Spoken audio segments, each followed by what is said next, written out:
അഷ്ടമത്തിൽ ബുധനും 6-ൽ കേതുവും 12-ൽ രാഹുവും 11-ൽ ശനിയും ശനി ദൃഷ്ടിയിലായിരിക്കുന്ന മേടൻ രാശിയും അതുപോലെ 12-ാം ഭാവാധിപൻ്റെ 2-ാം ഭാവസ്ഥിതിയും ഒക്കെയാണ് ഇന്ന് മേടൻ രാശിക്കുള്ളത്. അപ്രകാരം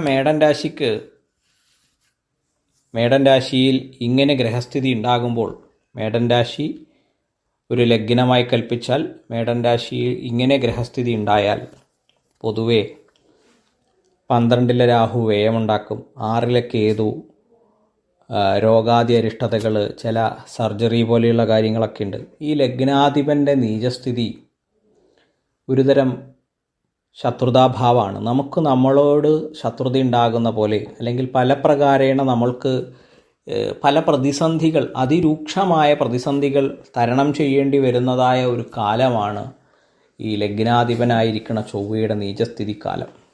അതും ശനിദൃഷ്ടിയാണ് ഈ ലഗ്നത്തിലേക്കുള്ളത്, അതും ഒരു മോശമാണ്. അപ്പോൾ അങ്ങനെയൊക്കെ ഉള്ളതായ ഒരവസ്ഥയിൽ മേടൻ രാശിയെ സംബന്ധിച്ച് കുറച്ച് ബുദ്ധിമുട്ടുള്ള കാലമാണ്. അപ്രകാരം തന്നെ വൃശ്ചികൻ രാശി എടുത്താൽ ആ വൃശ്ചികൻ രാശിയുടെ അധിപതിയായിരിക്കണ ചൊവ്വയും നീചത്തിലാണ്. അത് 9-ൽ നീചത്തിൽ നിൽക്കണോ എന്നുള്ളത് ശ്രദ്ധിക്കണം. അവിടേക്കും അതേ പ്രകാരേണ തന്നെ ശനിദൃഷ്ടി ഉണ്ട് എന്നുള്ള കാര്യവും നമ്മൾ മനസ്സിലാക്കണം.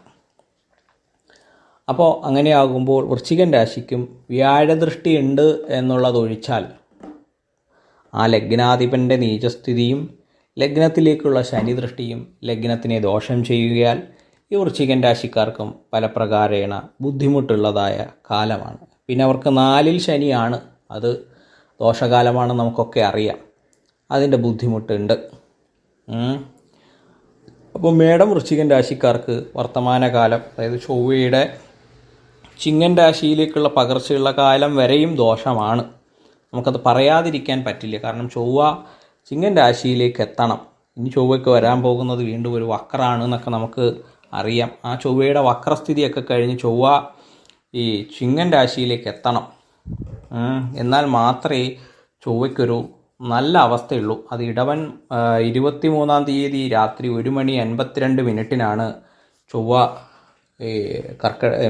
ചിങ്ങൻ രാശിയിലേക്ക് എത്തുക. ആ കാലം വരെയും കുറച്ച് ബുദ്ധിമുട്ട് തന്നെയാണ് ഈ ഒരു ഒട്ടുമിക്ക രാശിക്കാർക്കും.